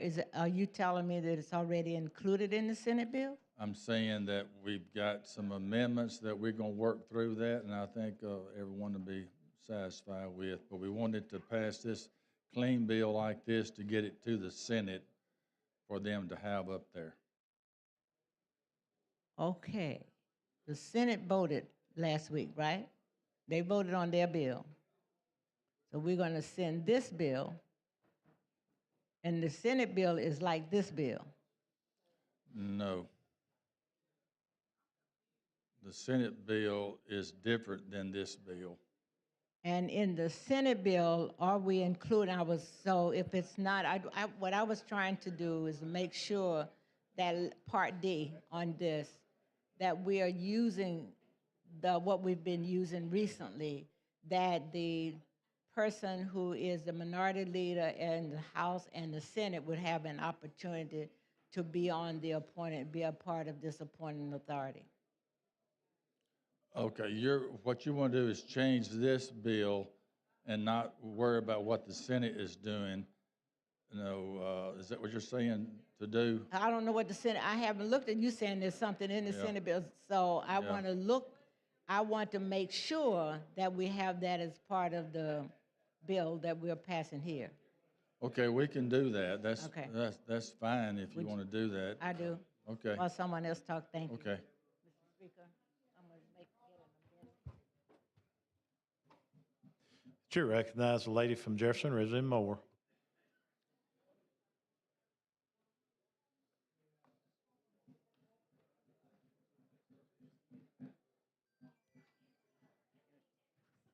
According to the rules, Chair, the issue that I'm concerned about has been taken care of, and that since we're not addressing the Senate bills, which is what the gentleman said earlier, I will let it go. But if it comes up and it's not there, I'll be back. Thank you. Got my word.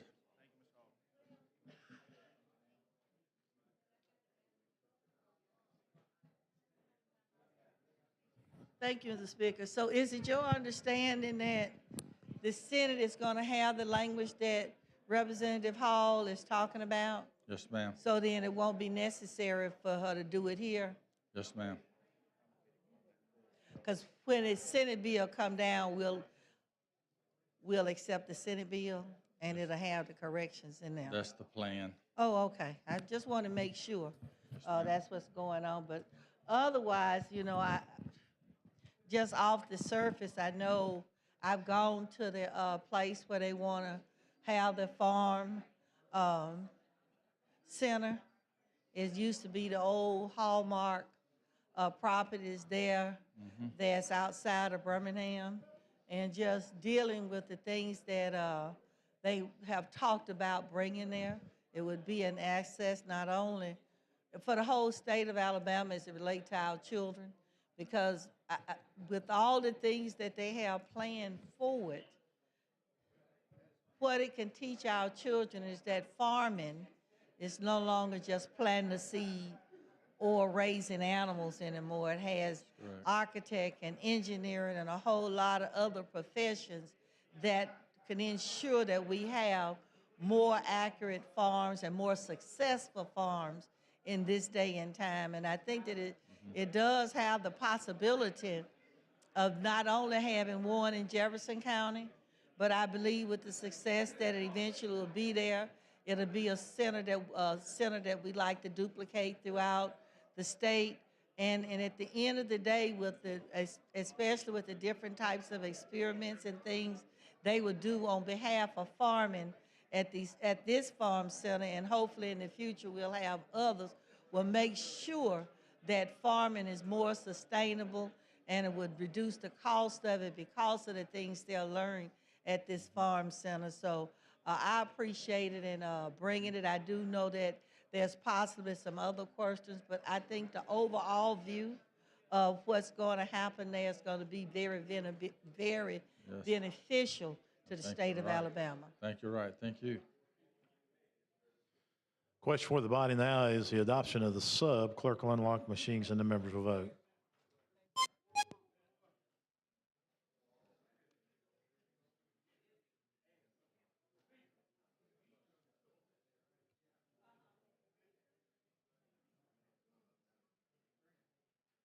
Clerk will lock machine and record the vote. 103 ayes, 0 nays.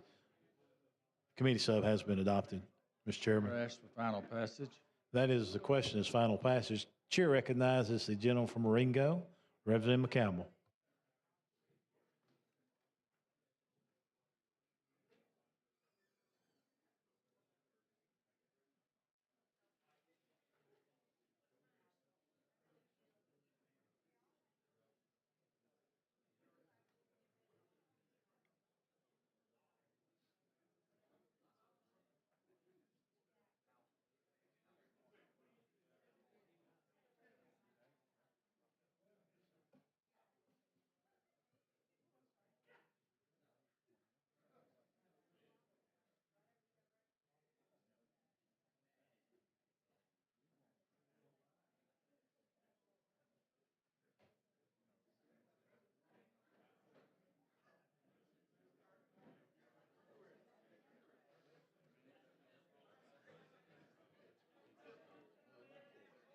Oh, man.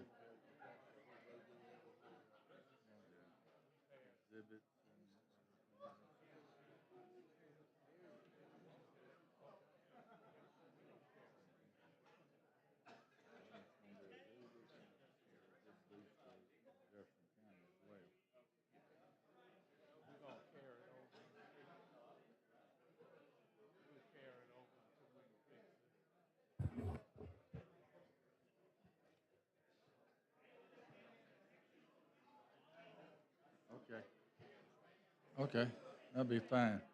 Mr. Speaker, I make a motion to carry this bill over to work with the minority on it. Yeah, the recommendation from the sponsors to carry the bill over. All in favor say aye. Any opposed? The bill has been carried over.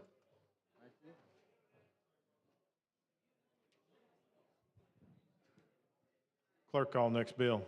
On page 55 of the calendar, Senate Bill number 240 by Senator Barfoot relating to the Department of Mental Health. Chairman Lovern. Mr. Speaker, I move we carry this bill over to the call of the chair. All in favor say aye. Any opposed? The bill has been carried over. Clerk, call next bill. On page 70 of the calendar, Senate Bill number 9 by Senator Coleman Madison relating to Class 1 municipalities. Chairman Lovern. Mr. Speaker, I move we carry this bill over to call the chair. All in favor say aye.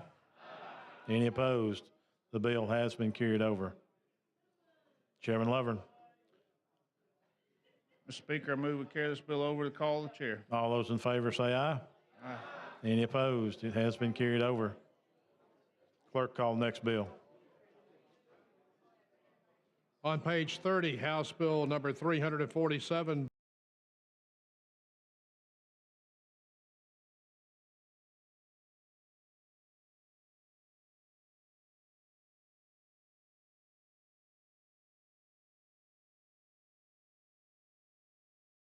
By Representative Bolton relating to the courts. And with that, Mr. Speaker, I move the BIR. That is questions adoption of the BIR. Clerk will unlock machine. The members will vote. Clerk will lock machine. Record the votes. 97 ayes, 0 nays. BR has been adopted. Representative Bolton. Thank you, Mr. Speaker. With that, I'd like to move for final passage.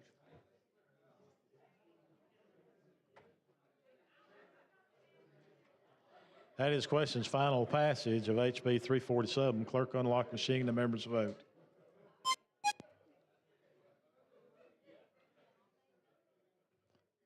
Clerk will lock machine. Record the votes. 100 ayes, 0 nays. HB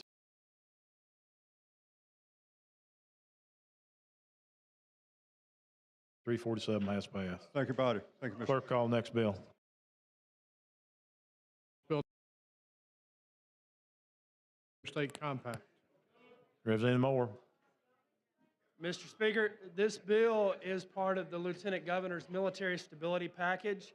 It is creating an interstate compact for massage therapy. And if there is no questions, Mr. Speaker, I ask for the BIR. Chair recognizes the gentleman from Winston, Representative Wadsworth.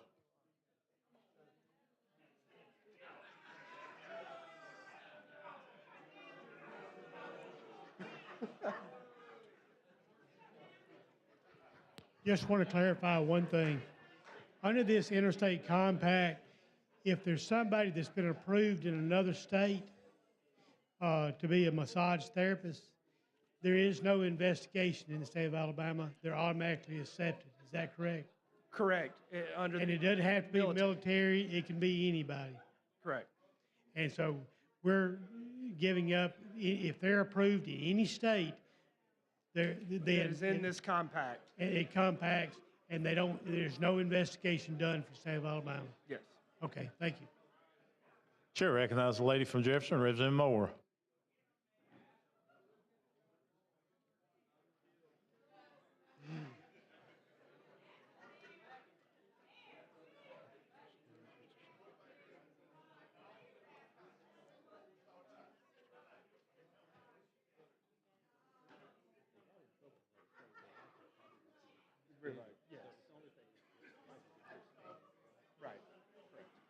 Thank you, Mr. Speaker. I wanted to piggyback on what the representative just asked. If that person is coming from out of state, and in the compact situation, we don't do a background check on them? Well, if they're already in bad standing in another state, they cannot come here.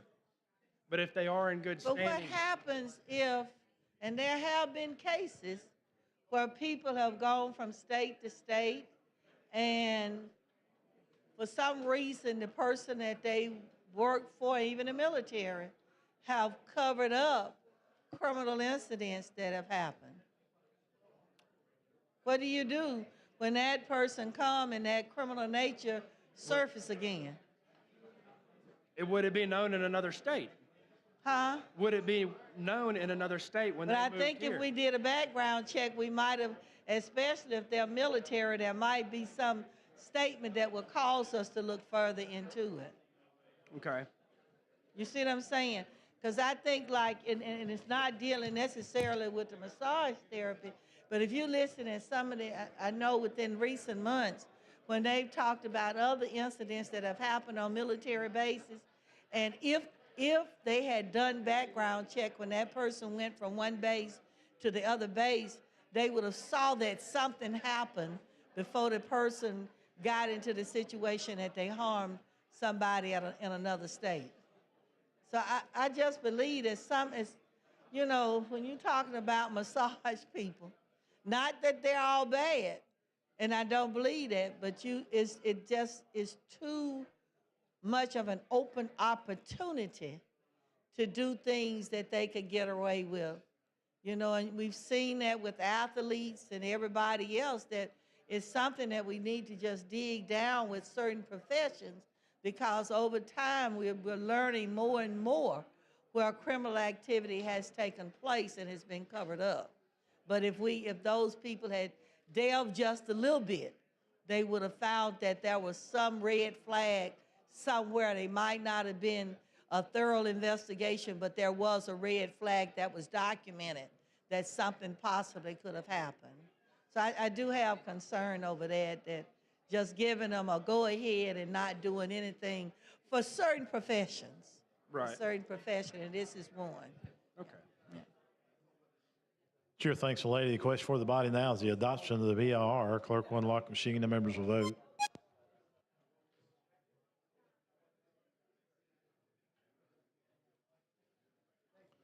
Clerk will lock the machines. Record the votes. 98 ayes, 2 nays. BR has been adopted. Mr. Speaker, I ask for final passage. That is questions final passage of HB 300. Clerk will unlock the machine. The members will vote.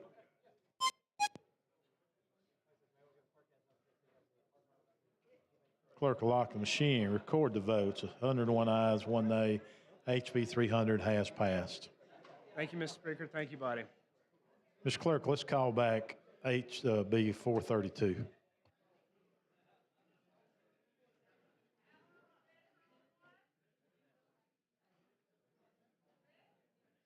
On page 47 of the calendar, House Bill number 432 by Representative Hassel with substitute. Representative Hassel, you're recognized. Yes, we have a substitute we have an amendment for HB 432. Chair recognizes the gentleman from Houston, Chairman Lee. How many copies y'all need? 1 or 2? Okay, thank you. We did find out that this was after tax. Yes.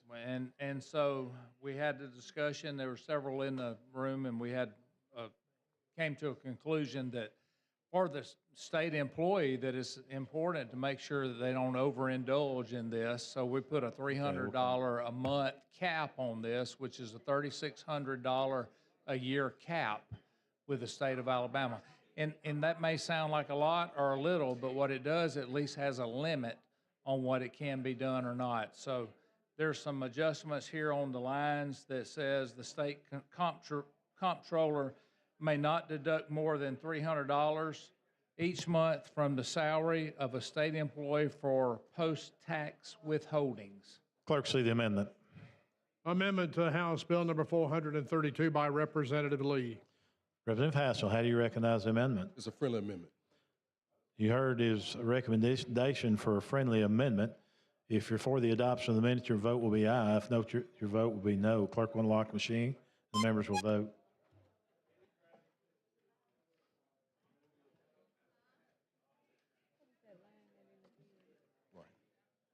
Clerk will lock the machine, record the votes. 96 ayes, 0 nays. Floor amendment has been adopted. I ask for final passage as amended. Question for the body is final passage as amended. Clerk will unlock the machines. The members will vote.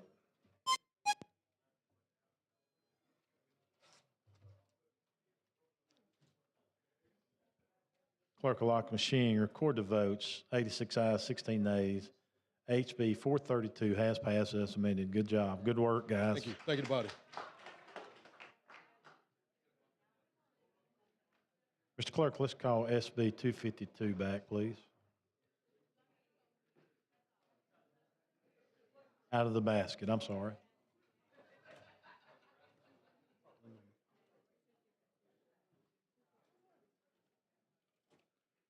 Message from the Senate. Mr. Speaker, the Senate has non-concurred in the House amendment to the following Senate bill, Senate Bill number 252, and requests a committee on conference.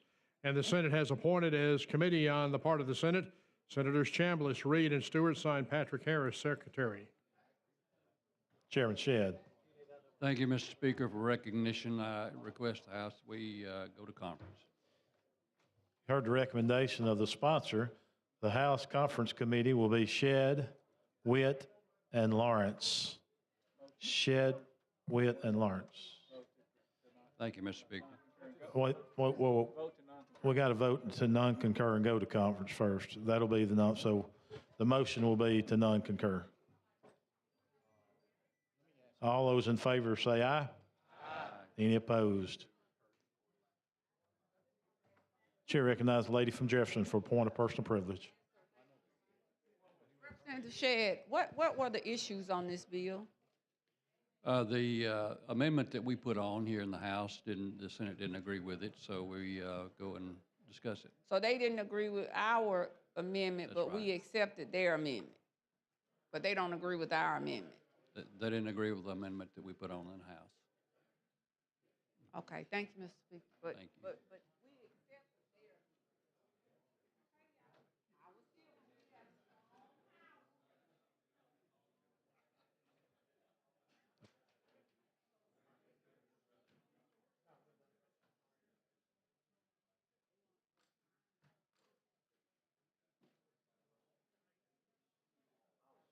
Chair recognizes the gentleman from Escambia, Chairman Baker, for a point of personal privilege. Thank you for the recognition, Mr. Speaker. Mr. Speaker, this is something I think that the members point of personal privilege in regards to some of our members that are having some adversity at this point in their lives. Representative Thomas Jackson is in the hospital. He's tested positive for COVID, has pneumonia in one lung. And so he's one of really four that I'll mention here in just a moment. But keep him in your prayers this evening. Also, Representative Ream is home resting from appendix surgery. Also, his wife, Eden, that she's shown some positive progress on shrinking her lung cancer tumor. This has been done with chemo immunotherapy treatment. Also, Representative Terry Collins, she's not with us today. Over the weekend, her mother fell, had some rather bad scrapes and bruising, had a follow-up visit with the doctor this afternoon, and the wounds are looking somewhat better. But they've taken the bandages off, so that way the air hopefully will help to speed the healing. So we need to remember her. And also then, we would remember then Representative Steve Hurst and his wife then as well. So with that then, Mr. Speaker, would it be possible then to have Representative Gidley offer up a prayer for us? Yeah, before we start, let me say this. I know last week Representative Wharton had called us when Representative Ream had gotten sick. We couldn't find him and was trying to locate him. We will be sending out a memo to all the members. We're not trying to be personal, but we want to know where you're staying. So if something like that happens, an emergency, we don't have to hunt you down. And that's what happened last week. He had called Representative Wharton. We had to hunt him down, and we didn't know exactly what hotel he was staying in. And the reason I bring that up is because, we take for granted sometimes the people that watches over us in this chamber and in this building. But Derek Hamilton and his employees, John Rowe, John, you come in here a minute. They went beyond the call of duty, and they not only did they look for, where's Derek? The rest of with our security team, come on in for a minute, please. Let's get everybody in here. Come on in.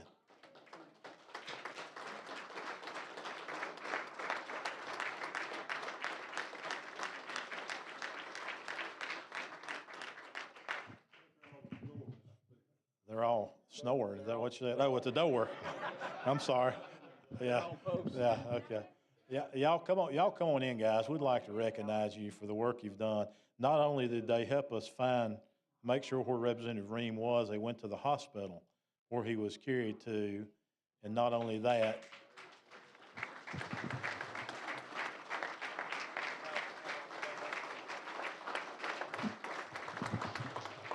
Not only that, but also Hal Taylor had sent some officers by that stays at the doors and posted to the hospital to check on him. And I know that John Rowe was with him over the weekend, making sure that he was okay, and they waited till his family got there. So we take these guys for granted way too much. And I just want to tell you how much we appreciate you, how much we love you, and thank you for taking care of us. Let's wait on Derek to get in here. We got some in the gallery. Guys, come on around so we can see you too. You got Derek.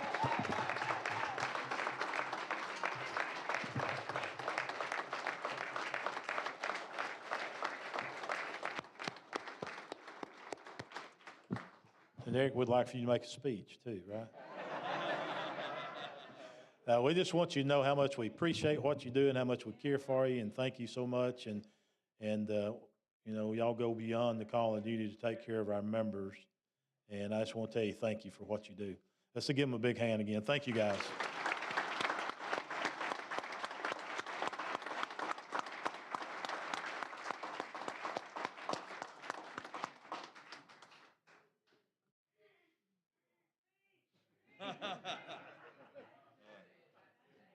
Representative Gidley. Thank you, Mr. Speaker. Thank you, sir. Members, let's lift these before the Lord in prayer. Well, also, Mark Shirey is out with COVID this week, too, so I want to remember him as well. Let's pray together. Heavenly Father, we first of all give you honor and glory and praise for who you are. We thank you, Lord Jesus, that you bore stripes on your back, that by those stripes we could be healed. And we receive that and believe that and call that into being, Father, for each of these that have been mentioned tonight. For Representative Jackson and Representative Ream and his wife Eden, Father, and for Representative Collins dealing with her mother, and Representative Hurst and his wife Linda, and Representative Shirey today, God. We lift them before you now in this house. Lord, your word says, where the two or more agree as touching anything, it shall be done. So I believe, dear God, we've gotten more than two or three in this house that will agree for your power to touch their lives, for your glory to be manifested in them, and for your healing, God, to bring glory and power into their lives. Father, there's nothing greater, God, than standing together for our brothers and sisters when they're in need. And we stand together for these tonight, God, that are suffering, these tonight that have walked through hardship. And we believe, God, as we stand together as one in unity, that the glory of God will rest upon that your power will move for them, God, in every way, God, to heal their bodies and comfort them and strengthen them and encourage them. And we believe that. And the Holy Spirit, we welcome your presence. We bless you, God, for what we know you're doing. We give you all the glory, for we ask it in the name above every name, the magnificent name of Jesus Christ. And everybody said, amen.